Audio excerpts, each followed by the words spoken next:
জয় গুরু। Supriya সৎসঙ্গী Pandabeswar channel থেকে আমি সুপ্রিয়া সকলকে জানাই আন্তরিক অভিনন্দন ও শুভেচ্ছা।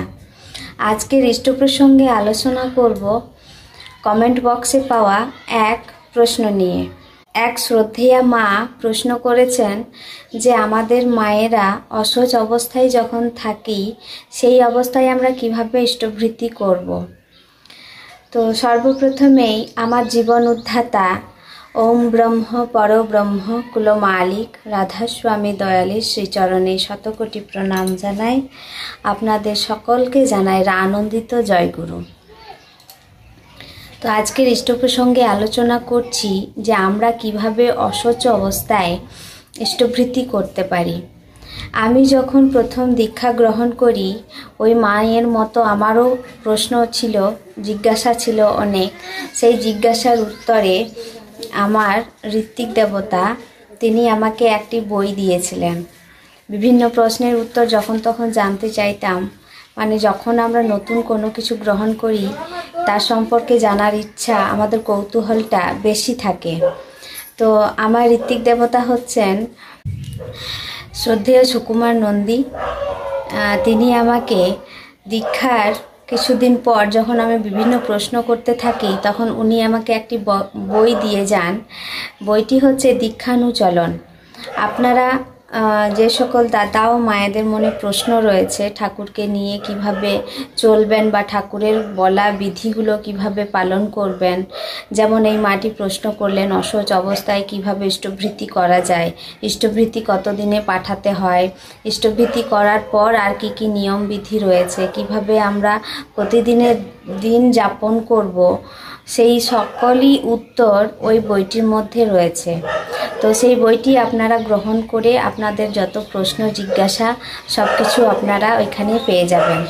তো অসহজ অবস্থায় ইষ্টবৃত্তি ওই বইটি পড়েই আমি জানতে পেরেছি অসহজ অবস্থায় ইষ্টবৃত্তি স্বয়ং না করাই বিধি।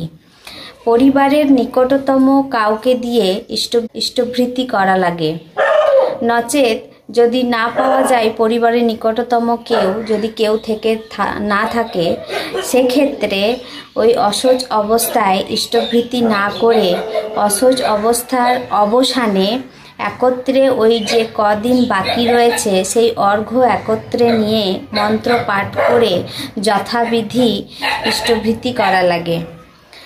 আমি যেটি বললাম সেটি আমি এই দীক্ষানুচলন বইটি থেকে পড়ে জেনেছি। আপনারাও এই বইটি পড়লে অনেক কিছু জানতে পারবেন। আমাদের ছোটোখাটো প্রশ্নের উত্তর এই বইয়ে দেওয়া আছে। ফণীভূষণ রায় ও ডক্টর শিখা রায়ের লেখা দীক্ষানুচলন। তো শ্রদ্ধেয়া সুপ্রভা মা আমাকে প্রশ্নটি করেছিলেন যে আমরা অসহজ অবস্থায় কিভাবে ইষ্টবৃত্তি করব।